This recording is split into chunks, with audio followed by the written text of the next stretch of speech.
Let's go ahead and anchor ourselves first in truth, as we always do each week, by saying our focus statement together. It's very powerful. It's up there. I think it's on the screen. And let's say it with, what does Reverend Jeffrey say? Vim, vigor, vitality, vivaciousness, all the V's. So let's say it with authority. Together. We embolden people to live their highest potential through the transformative power of love. Beautiful. You guys sound great. Well, I have the honor of introducing our guest speaker today. Reverend Dr. Victoria Bomberry serves as a staff minister at the Center for Spiritual Living, Temecula Valley. She has been a part of the New Thought movement for over 20 years and has over 30 years of experience teaching in a variety of settings, including universities, Native American, and CSL communities. She holds her PhD in Modern Thought and Literature from Stanford University. Her ministry focuses on peace through compassionate communication, living in harmony with the natural world, and building vibrant, loving communities. She's a joyful member of the Sabrina Lawrence Praise Dance Team at RCCSL, and every year she travels to Bolivia, where she is developing a demonstration site for sustainable, spirit-led living using green technologies. Her intention is to plant peace trees wherever she is invited that grow into a forest connected by love and commitment to loving kindness and peace. So please give an amazing, warm Riverside welcome home to Reverend Dr. Victoria.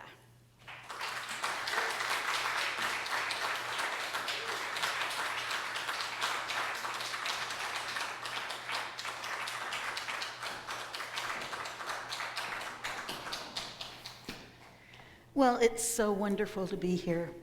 I don't know if I have two mics. I sound so loud to myself. It's always great to come back home. And I came in and everything is rearranged, right? I was going to sit over here and the piano's there and I thought, oh no, where do I go? And it reminds me that, things shift all the time. And I was a part of this community, and I still feel such a love for this community, and I feel like it's home. I was a part of this community for more than a decade, and I became a practitioner here, and then moved over to Temecula when I began ministerial studies. So coming home is wonderful, but there's always something that's a little bit different when you come home, right? There's always something that's changed, something that's new, something that kind of makes you think about who you are a little bit. And I always love coming here and looking out this beautiful window and seeing that tree. I think I come home to that tree just as much as I come home to all of you. This morning we had this wonderful, wonderful meditation that was led by practitioner Susie Ammons. And she began it by doing a breathing meditation that is something that was developed in Hawaii by Native Hawaiians. And I thought, wow, what a great thing to bring in to this sanctuary this morning, because it's right in alignment with what we're talking about today, worldviews. And if we look at worldviews from a spiritual standpoint, we see that our worldviews are very similar, right? And with that simple meditation practice that Susie began with, we started breathing, and we breathed from the crown of the head to the belly button. So the crown of the head is where mana, spiritual power in Hawaiian, originates. So that's the spiritual power coming in to the piko. And the piko is that place, that center. And it has a very important connotation in Hawaii. In Hawaii, that center represents the center of all being. So it's not just our personal center, but it's that center of all being. And each one of us carries that symbol right in the middle of our being, right? So I love that. I love that we were able to begin with that and think about different worldviews, but also how connected we are and how much we have in common. Now, this month's overarching theme is protect the vulnerable. And we talked about earlier this month, it was translating heartbreak into action and creating meaningful conversation. And the title of today's talk is Different Worldviews, What to Do. And I got this invitation a few months ago, and I was a little taken aback by it, really, because it's huge. Different worldviews, what to do. And if we look at the newspapers, and I do that every morning, I really do, I get up and I read all the headlines, and I read the Washington Post from cover to cover, and that's how I start my day. And then I do my spiritual practice. I think it's integrated into reading the newspaper more than it used to be. But I start my day with spiritual practice because I think that I need to know what's going on in the world. I only need to know it once in the day. I don't need to be bombarded with it throughout the day, and I'm not on that 24-hour news cycle. But I want to know what's going on. And it looks like we have so many competing worldviews that are fighting with one another, right? I mean, it kind of makes your head spin sometimes. And I had that kind of reaction. What to do? We have all these worldviews. What are we going to do? Well, we have to start where we are. We always start where we are. And we're all in different places in any given day. And that's all we can do every morning is get up and start where we are, because we are these time beings. And when I say that, we are in time.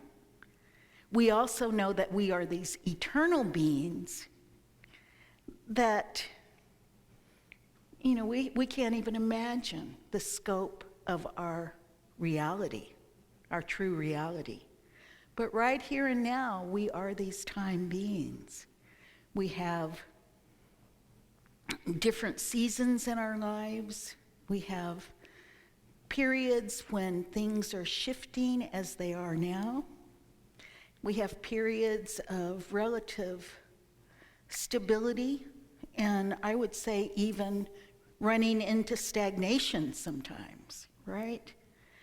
And what we're here to do is be a part of this entire process, to be a part of this life that as religious scientists we see as ever evolving into this incredible adventure that we're on right now.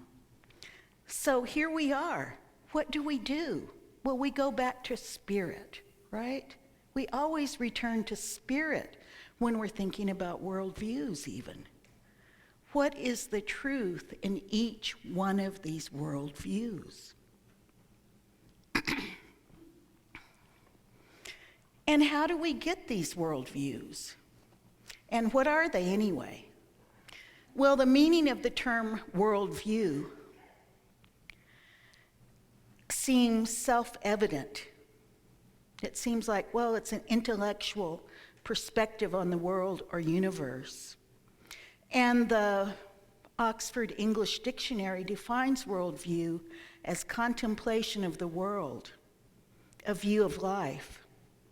And there's another word that's very similar to worldview, as we say in English, and it's German, and I'm going to try to pronounce it, Weltanschauung. And that means literally a perception of the world, a particular philosophy of life, a concept of the world held by an individual or group. So as religious scientists, we've only been in existence for about 100 years, right? So we're developing a worldview. We're in the midst of evolving this worldview that is built upon ancient wisdom and all of the religions of the world. Ernest Holmes was a great reader, right? A great student. He was an autodidact, meaning that he went out and learned what he could learn wherever he could learn it, right? He read, he talked to people, he hired tutors to teach him. And that's how he explored the world. He interacted with all kinds of people. So there was this relationship and dialogue with ideas in the world. And he was actively seeking knowledge and wisdom. I think the thing that I appreciate most about Ernest Holmes is his dedication to friendliness. And I think he was a very friendly man. I had a class in ministerial school on Ernest Holmes, and the teacher shifted my thinking about Ernest Holmes in a lot of ways, because sometimes when you're reading Ernest Holmes, it can seem kind of dry and kind of 19th century-ish, and maybe a little bit stepping into the 20th century, but it can be a little bit dense reading, and it might feel a little bit out of step with who we are today, right? A little bit out of step in language. But the truth of the matter is that in this class, I felt like I was getting a direct transmission from Ernest Holmes, and what came to me was just that enormous friendliness to the world, right? And friendliness to himself that radiated and created what we know now as Centers for Spiritual Living. And we're here and we're in the same tradition as that. When we have a founder, we are looking, we're kind of following in those footsteps and expanding on it. We all stand on the shoulders of all of these people who've come before, right? And we are developing this worldview.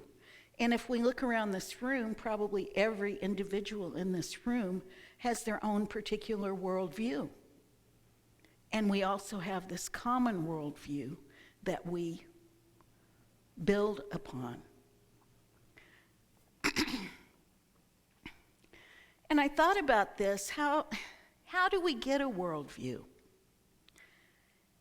And I think that we can, looking at kind of the development of the different philosophies and religions that have come into inform what religious science is. Probably the first religious science or science of mind was Buddhism. That real intense devotion to really understand the nature of mind, right? Nature of consciousness that the Buddha embarked upon. And I'm talking about Siddhartha. So how did he come upon his worldview? And this is, I think, something that we all do. So I wanted to use Buddha as the example of how we create our worldview, because I think there's a lot of truth in how he came to be who he was and how he built this way of interrogating or seeking to understand the nature of mind that we all participate in to a certain degree. Siddhartha was born to a royal family. So he was born at a time when it probably was a small kingdom. We don't really know exactly what the territory may have been, but it was probably a small kingdom. And he was born to be a ruler. And when he was born, his father called upon the priests or the holy people to give an idea of what this life was going to be like that had come into the world. And they said, well, he's going to be either a ruler or a spiritual leader. Now, his father preferred the first. He wanted him to be a ruler of the kingdom. He wanted him to step into his shoes, right? So he kept him very isolated and, within the royal confines of this very protective home. He had everything that he needed. He never saw anything that was disturbing or out of the ordinary that would happen in one of his days. So he would get up and have plenty to eat, have plenty of love. I mean, everything that you can imagine. No sickness, no death, no hunger, nothing, right? None of that. So he was actually cut off from life. And he just was going along in this ignorance, but there was something that was pulling at him, right? Something that was pulling at him. And he was wondering, what's on the other side? What's on the other side of these walls? And he finally got one of his servants to take him outside the walls, outside the city walls. And there he was. He came upon all of the things that we're talking about, that are part of life. There was hunger, there was thirst, there was sickness, there was death. And he was struck by what he saw. This is what was going on, and he couldn't understand it. He couldn't understand why all of this was happening, and he had no idea about it. And this was the spark that moved him to leave this life of luxury, this life that was just the same. Nothing moved, nothing was different. It was a life basically of stagnation and non-growth. And he went out and he wanted to find out why all of this occurred. Why do people suffer? Why do people suffer? That was the question that he asked himself. So this is sort of how we develop too, right? We start off and we're very protected. We only hear what our parents are telling us, right, as children. And we develop this worldview. Siddhartha had this worldview that everything was royal. Everything was exactly the way that he saw it in his palace confines. And we sort of do that ourselves. So that's the first part of our development, is what we receive from those who are around us. The next part of our development, like Siddhartha, we start to observe, right? We're able to get out into the world and we start to observe what's going on. What is happening out there? And how does that relate to me, right? And we start to expand our horizons. And then we test it, right? We test it. We ask questions. We do all kinds of things to test that reality. And those of us who have been those wild people or had those wild children, right? We know that there's a lot of testing that goes on. A lot of testing. And here we are. We go and we start building this idea of what the world is. And if we're fortunate, we do have those spiritual pillars and guideposts that come into our life. And we're able to have some anchors to hold on to. And we also test those. Is it true? Right? We ask. I think I've asked sometimes, does God really love me? Doesn't feel like it right now. I'm hurting, I'm suffering. What is this about? But I know, I have that deep knowledge that yes, Spirit is alive in me.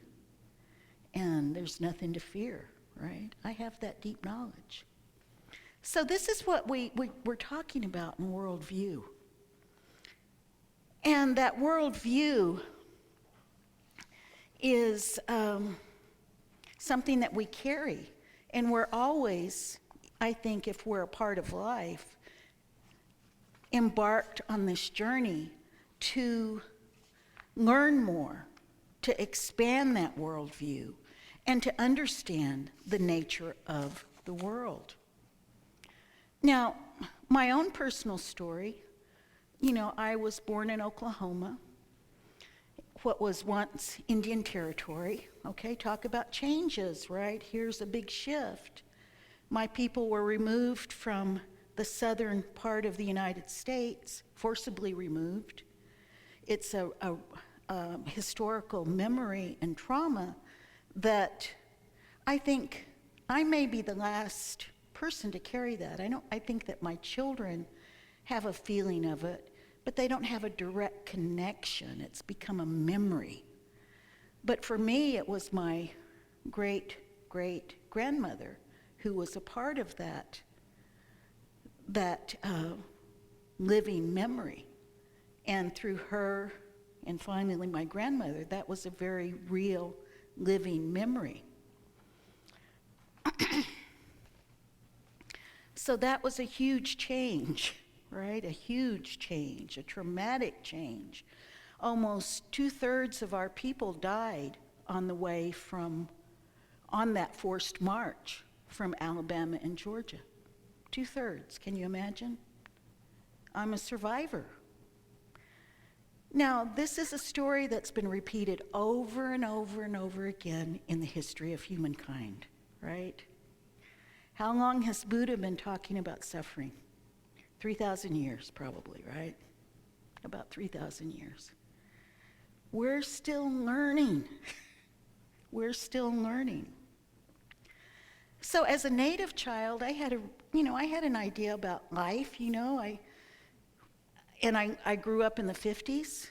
I was born at the very tail end. I barely made it in the 40s. In July 1949, that's when I was born, right? So I grew up in the 50s and 60s. And that was right in the middle of after the war. And that was a huge change as well. There was an incredible transformation that was taking place.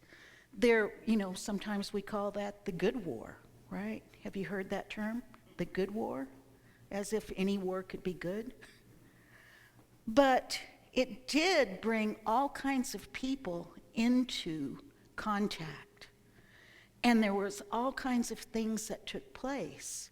I mean, we can look back and say, oh my gosh, the Japanese who were citizens were interned in concentration camps during those years. African Americans, Native Americans, Mexican Americans all became soldiers and experienced various forms of oppression and maltreatment. And yet they were all in that crucible where they had to fight side by side, and something shifted in that.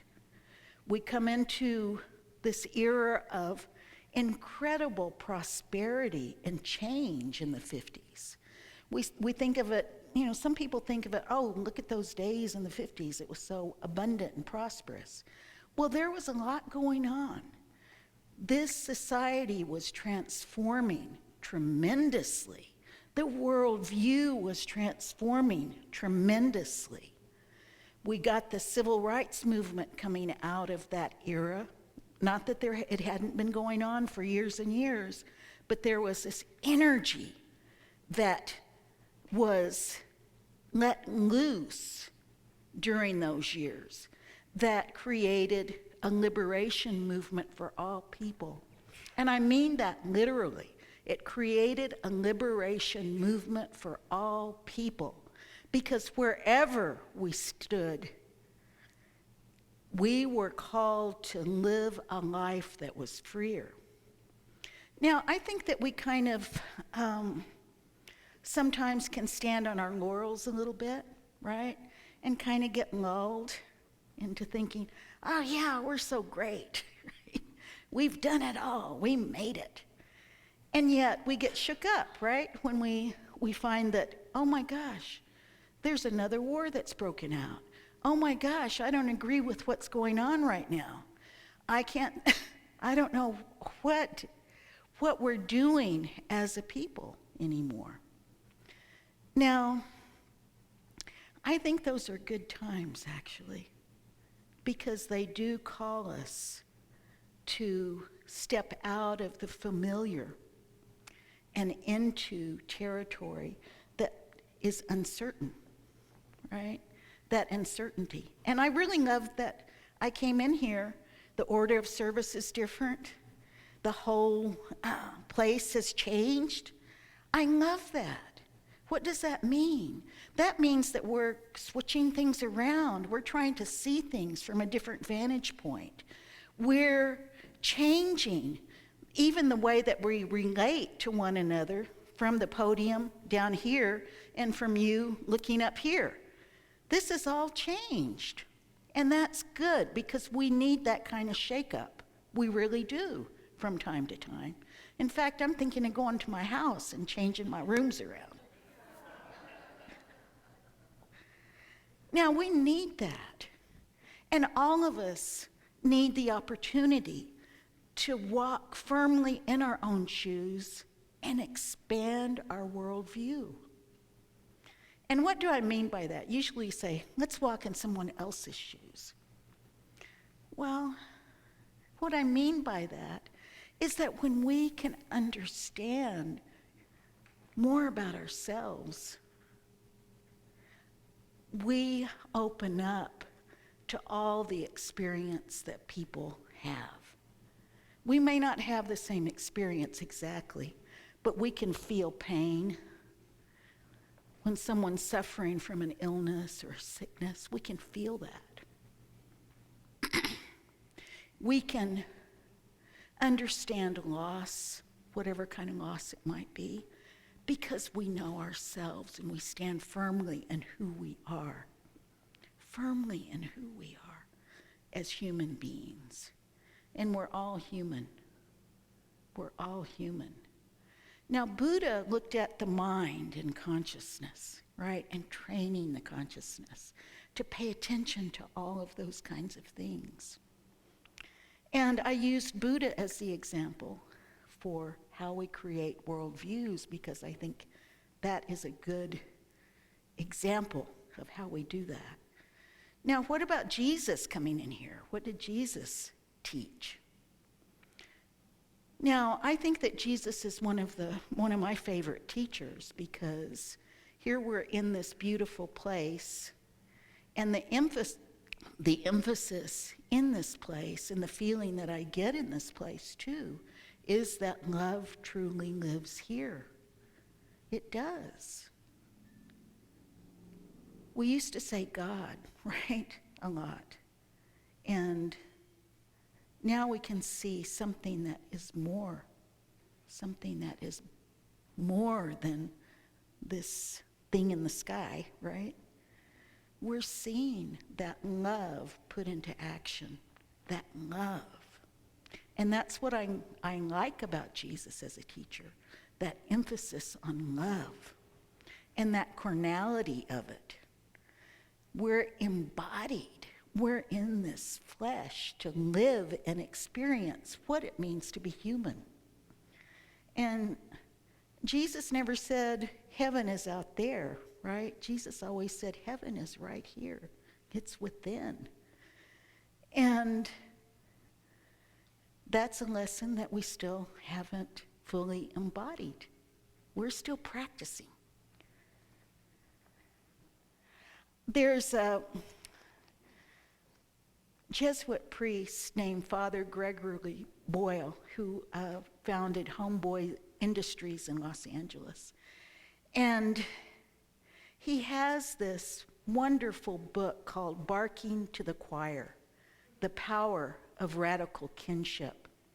And in this book he writes, human beings are settlers, but not in the pioneer sense. It is our human occupational hazard to settle for little. We settle for purity and piety when we are being invited to an exquisite holiness. We settle for the fear-driven when love longs to be our engine. We settle for a puny, vindictive God when we are being nudged always closer to wildly inclusive, larger than any life God. We allow our sense of God to atrophy. We settle for the illusion of separation when we allow our sense of God to atrophy. We settle for the illusion of separation when we are endlessly asked to enter into kinship with all. So when we stand in our own shoes as that human being that we are, we're asked to see that kinship with the other. And as we know ourselves better, we can actually enter into that kinship better with others. Now, Gregory Boyle works with gang members. Homeboy Industries is an industry that employs ex-gang members. And he's buried over 250 young people during his life as a priest in that community to gang violence. And he doesn't live in duality.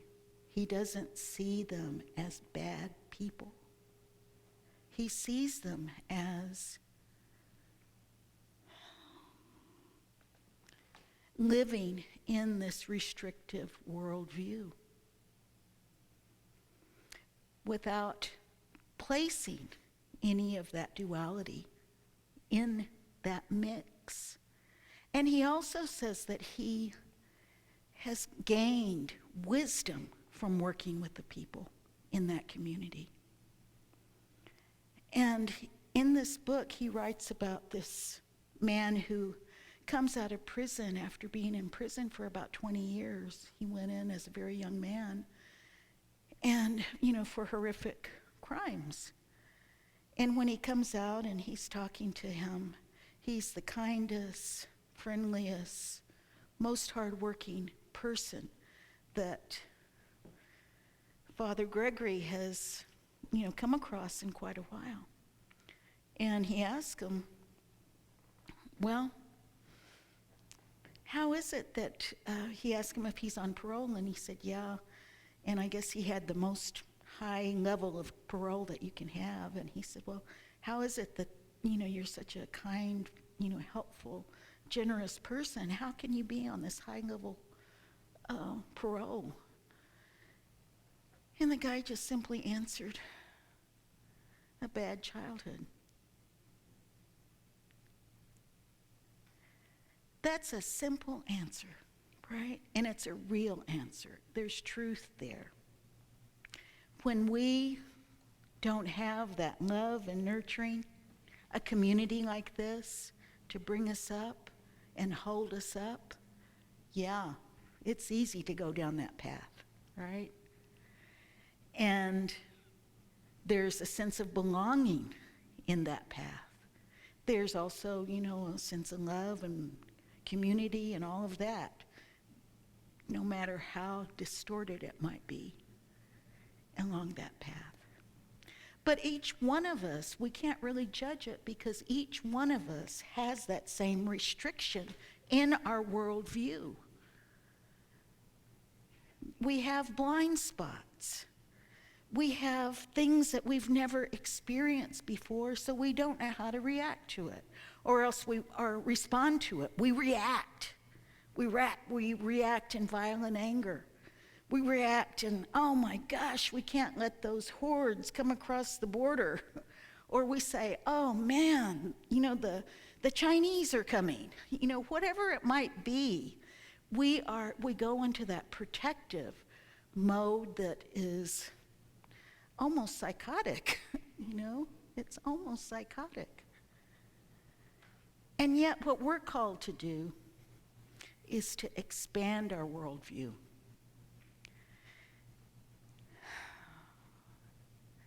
Emma Hopkins said, look up. One of our early New Thought teachers. Look up. And, I often wondered about that. In fact, I thought, well, maybe she means look up when we're meditating. Okay, look up when you're meditating, you get a crick in your neck, right? But what does that mean, look up? Well, we look up and we see that incredible expanse. We look at the sky, right? How big is that sky? If we go someplace like Joshua Tree, we look up at the sky, and it looks like it goes forever, right? There's all those beautiful lights, those stars, everything. It is huge. And what did the Buddha say and Jesus say? Look within. When we look up, we see that incredible expanse. When we look within, that is exactly what we will find, is that incredible expanse. We can hold everything. We can. We only are just a hair away from it, right? Of seeing everything, seeing reality as it is.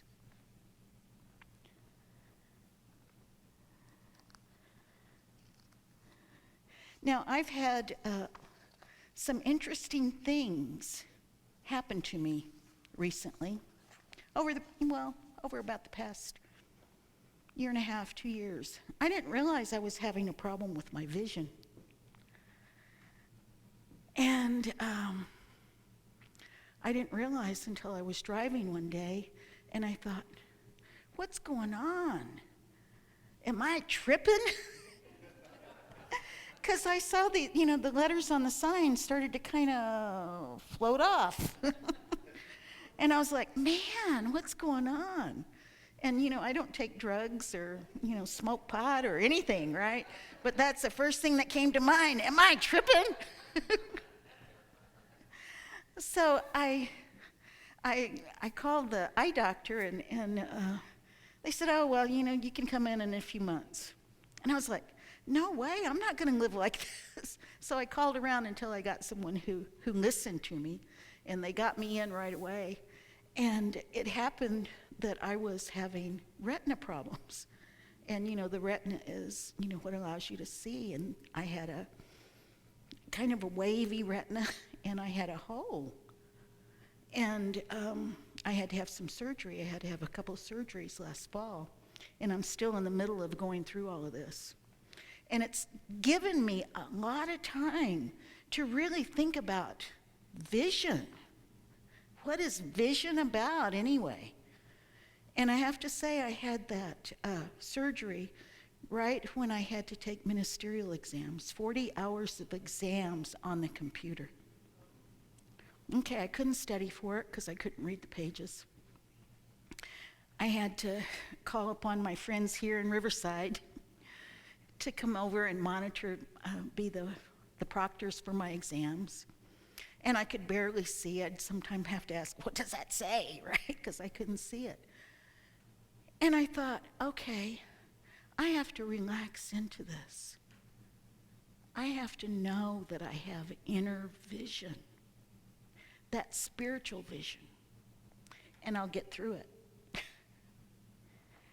So once I realized that, I went through the exams, and when I was filling out paperwork, I made some pretty hilarious mistakes.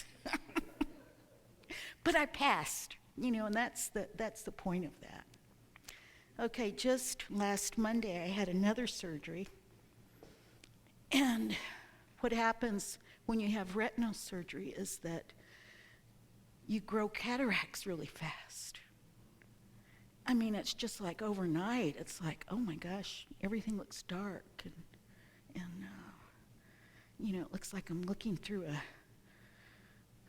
I don't know. I was thinking, it's like a dirty shower curtain, when you're trying to look at it. So I couldn't see. And I thought, oh, okay, well, I'll get the surgery and, we'll see what it's like. Okay, on Monday I had the surgery. Tuesday, they took the bandages off. 24 hours later, it was like a bright light went on. Now, I still have some distortion. And I don't know whether part of that is just the settling in of the new lens or if that's a part of the retina surgery. But it really made me think about it. I said that there's blind spots that we all have. And our vision, my vision, I've got distortions. And I have to recognize that I have those distortions. I have to be aware that I have those distortions. And I have to pay attention to those distortions. And it's just like our worldviews. Our worldviews have distortions to them. And how do we get over that hump of distortions? I'm not going to say it's bad, that distortion. I'm going to talk with somebody. I'm going to ask for help. I'm going to recognize that I live in this community and that we are truly all in this together. It is coming through my body, teaching me that. And that is exactly what we're doing right now. We've been challenged, I think, in the past several years to get out of our complacency, to get out of duality, as it were. We're not thinking in black and white, race-wise or any other way. We have to see the whole picture. We have to have that room in our being to accept all and to invite it all. And to know that when people walk into this sanctuary, into the center of spiritual living, we're not welcoming them necessarily, although we're welcoming. What we're telling them is this place was made for you. And this world was made for all of us. It was absolutely made for all of us. And that's our worldview expanding, I believe. That's what we're called to do now, to expand, accept, and live that radical kinship, as Gregory Boyle calls us to do. Now this week, I'm going to end here. And this week, what I'd like you to do is reflect on an area in your life that requires more clarity. Be compassionate with yourself when you do that.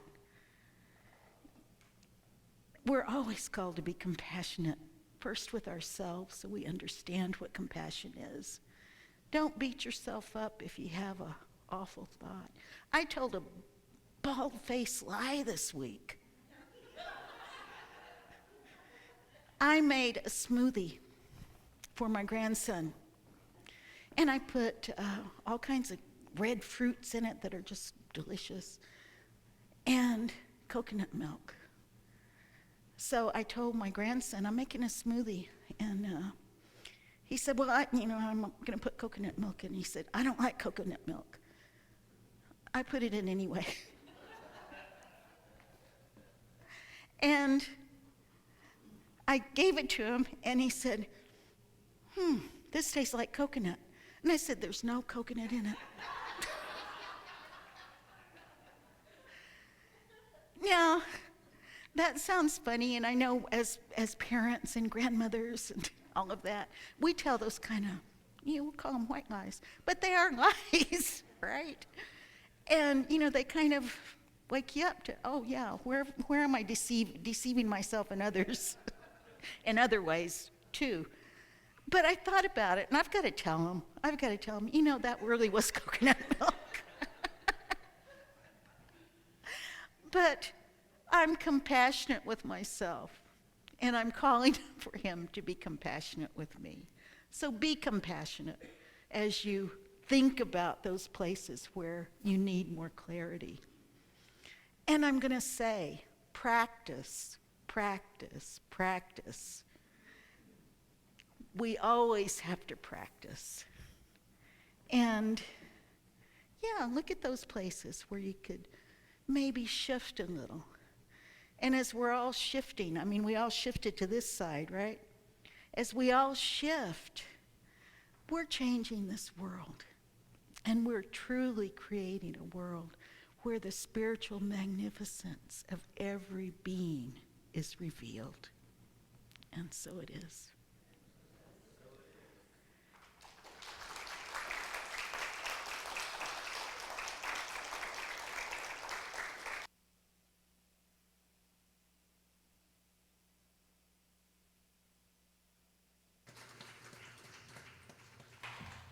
Let's turn within. And just breathing in God. I am so grateful to recognize God in everything. Recognize that goodness, that pure spirit, that life, that love, that total acceptance, that givingness that life is. And I'm speaking my word for each and every one of us, knowing that we are expanding our worldviews in this very moment, that we make room for life as it is, as this conditioned life with all of the received knowledge that we've been given as children and into adulthood, and for those revelations that are sweeping away anything that is untrue. I know that as we expand our worldview, we are truly bringing the kingdom of heaven to earth. That this is the reality. This is the true nature of being. All of those things that we know as God. The beauty, the abundance, the love, the life, the light, the clarity. And that we are all one. We are not only brothers and sisters, we are one big family of humanity. And that extends, our love extends to all beings. This entire planet, that we love and know it and care for it. And I am so grateful for this. I accept this good and I let it be. And so it is.